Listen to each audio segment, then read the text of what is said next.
this spring to have Greg Brooks and Devin Bush there already? It was a huge advantage. I think that any time that you can get them there early is a great advantage to them. I think that they get to adjust to the college life better, and I think that's the biggest part. You know, guys, we know that they can play. I mean, they have great ability, but sometimes they can get there, and the college life and the schedule that they're now on, and waking up and working out and here and there and meetings and study hall and class, it can get overwhelming to some of them. And that's what usually allows for some more transition time for guys that come in the summer. But guys that come in the spring and they're there in January, they've gone through that. They've been through that. So they're well adjusted to that, how things are going to be, which I think leads to, you know, an opportunity for them to get on the field even sooner. A lot of young guys, does it feel like there's a lot of competition going on right now? Is it good competition? It's great competition, and you know, competition, you know, makes the best of all of us. And anytime that you're not comfortable with where you are in your position, knowing that somebody is right there around competing, it makes everyone better. So I think we have a great sense of competition throughout the program, not only in the defensive backs but across the team.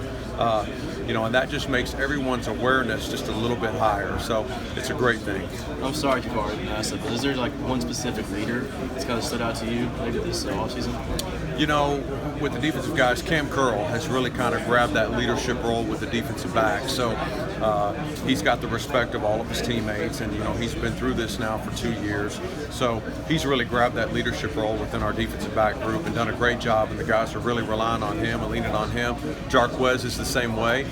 He's become more of a vocal leader this offseason. So really those two guys are kind of the nucleus of the leadership with the DBs. Is it kind of a challenge for a guy like Jarquez to be more vocal? I guess he's kind of a quiet guy by nature. Yeah, well, out there he's really not. I mean, he really is. I mean, that sometimes when you get guys into their comfort zone and their element, out there that is his comfort zone. So he is more vocal. He's more vocal in the team room. Of course, you know, with Ryan last year, Ryan kind of had that with the corners, and Jarquez, you know, was kind of in a follower role there. And now, as soon as that transition happened, he really grasped it immediately. And he seems very comfortable. And you can tell some guys when they seem like a fish out of water, and he seems comfortable in that leadership role and being more vocal within the room. Good pass rush can really take pressure off your guys, and it was so close so many times last year, but close didn't cut it, because that's when you usually get burned. That's right. Do you see it better this year?